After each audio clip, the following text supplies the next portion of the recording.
এখন মেধাবীরা যদি বৈষম্যের শিকার হয় দেশ কখনো আগাতে পারবে না। তাই আপনাদের মাধ্যমে আমরা প্রধান উপদেষ্টা সহ নীতি নির্ধারক যথাযথ কর্তৃপক্ষ সকলের দৃষ্টি আকর্ষণ করছি যেন আমাদের এই বৈষম্য থেকে উত্তরণ করা হয় প্যানেলের মাধ্যমে এবং নতুন ভাবে পদ অধিযোজন দিয়ে পূর্বের সকল বিসিএস এর মধ্যে বিশেষ করে 40-38-38তম বিসিএস এর নেয় আমাদের সকল নন ক্যাডারকে চাকরি দেওয়া হয়।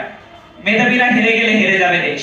13ই ডিসেম্বর 2023 সালে আমরা একটা সংবাদ সম্মেলন করেছিলাম, এই হলে আমরা সংবাদ সম্মেলনটা করেছিলাম।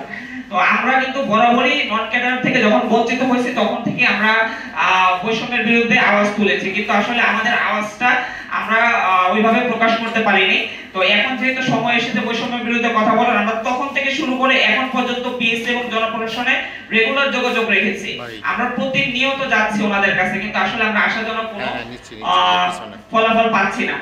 আর আমরা বলতে চাই যে আমরা পরীক্ষিত মেধাবী, আমাদের করণীয় কি? দেশ কি আমাদের কথা বিবেচনা করবে না?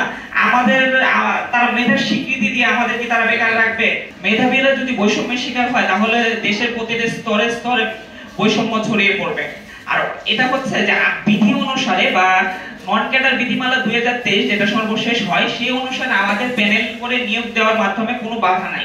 এটা শুধু সৎ ইচ্ছার ব্যাপার এবং বেশি সময় ক্ষেপণের ব্যাপার নয়। তো যদি সৎ ইচ্ছা থাকে এবং নিয়োগতান্ত্রিকভাবে চাইলে আমাদের নিয়োগ দেওয়া সময়ের ব্যাপার মাত্র। যে সরকার গঠন হয়েছে সে সরকারের প্রত্যেকটা স্তরে যথেষ্ট জনবল ঘাটতি রয়েছে। তো এই জনবল ঘাটতি তারা চাইলে তাদের যে রিজার্ভ ফোর্স আমরা আছে, আমরা নন ক্যাডারের মেধার পরীক্ষা দিয়ে টিকে আছে, তো তারা চাইলে আমাদেরকে ব্যবহার করতে পারে। সেই ক্ষেত্রে একদিকে যেমন জনবলের ঘাটতি নিচ্ছে, সেই অন্যদিকে প্রজাতন্ত্র পাচ্ছে মেধাবী কিছু কর্মচারী। রাস্তাঘাটে বা অন্য জায়গায় আন্দোলনে বিশ্বাসী না, আমরা বিশ্বাস করি বর্তমানে যে সরকার গঠন করা হয়েছে তারা ছাত্রবান্ধব।